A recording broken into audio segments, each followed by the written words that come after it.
Kieran?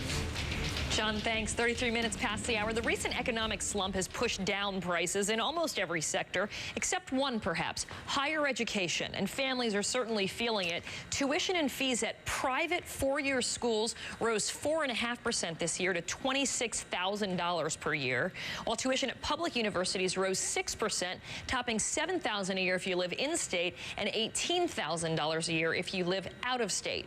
So why is the cost of an education still going up, and what can families do to make college more affordable? Well, joining me now is Ben Kaplan. He's the publisher of cityofcollegedreams.org. Ben, thanks for joining us this morning. I know that you look over this, you review a lot of the things that the College Board talks about. In this report, they basically say that college costs have gone up. What do you make of that? Right. Good morning, Kieran. Well, you know, it's interesting because on the public school side, essentially, state funding for higher education has really dwindled. So the result, higher tuition on the public side. On the private side, because of the performance of the stock market, their endowments are down. So that puts more pressure on the price. And also, there's a record number of students right now attending college. That's due to demographics and also a lot of people who are out of work going back to school. So the result is this kind of perfect storm to have about 5% increase in tuition.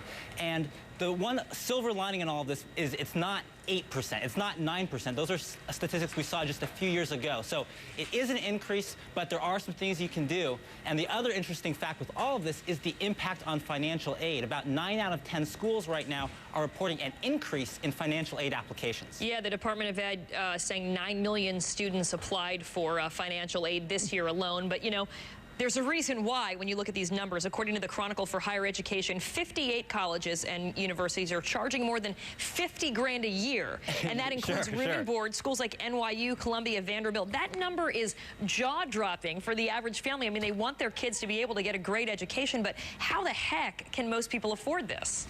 Right. Some parents right now, you know, just reach for the Pepto-Bismol at home, right? Wondering, how are we going to do this? Well, first of all, don't get too scared, because there's something that is called the net out-of-pocket cost, which is, so the average private school costs about $26,000, but because of financial aid from the school, because of tax credits, tax benefits from the government, there's actually $14,000 of that the average family isn't paying. So the average private school comes from $26,000 for tuition and fees a year down to about $12,000. A public school goes from about $7,000 down to about $1,600. So that's still a lot of money. That's still expensive, but it's better than just the raw sticker price. And that's why, you know, right now, what I think the big takeaway from this is that you need to take action right now. The financial aid season starts on January 1st. It takes some prep time. So in my mind, November, December is the time to do that financial aid prep work. We're telling everyone at my website, cityofcollegedreams.org, to do that now, because when you're at the front of the financial aid line,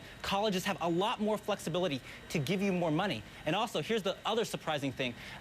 More and more families are savvy enough now to appeal their initial financial aid award. So if you're at the front of the financial aid line, you appeal, you have a better chance to get a revised financial aid package with more money, more grant money, and less loans. Okay, so, you know, it is a lot to digest, and I know why kids out there, and I still remember one of the most stressful times of my life was trying to apply to colleges. First of all, forget about even hoping you get into these schools, but then figuring out how the heck your family's going to pay for it. You, however, for people who don't know, are legendary when it comes to this. You basically signed up for and applied for financial aid and scholarships. You won 24 different college scholarships, totaling $90,000, and you ended up almost being able to cover your entire cost of going to Harvard. So what are some of your tricks? I know you said start early, but for high school kids and for families out there listening and for parents out there listening, what are some tricks that they need to keep in mind, some things that they need to do now that give them a leg up? Sure. Well, a couple big ones, and thank you for mentioning that, by the way. My parents are still dancing around the house from all the scholarships. But in terms of what you can do, one, realize that when you apply to college, your goal is not just to get admitted, but to get admitted as a special student that the college wants to have on campus, because there's something called preferential packaging. The students that the college really wants to have, they get a higher ratio of grants to loans. So that's number one. Number two, about $6 to $8 billion in private scholarships awarded every year from corporations, foundations, associations, community groups. And I realized that, hey, you don't have to have just an amazing GPA or just amazing test scores or have, you know, the community service record of Mother Teresa to get these scholarships. There's all sorts of awards out there. There's some free internet scholarship databases to use. You can link to all of them at my website, cityofcollegedreams.org. And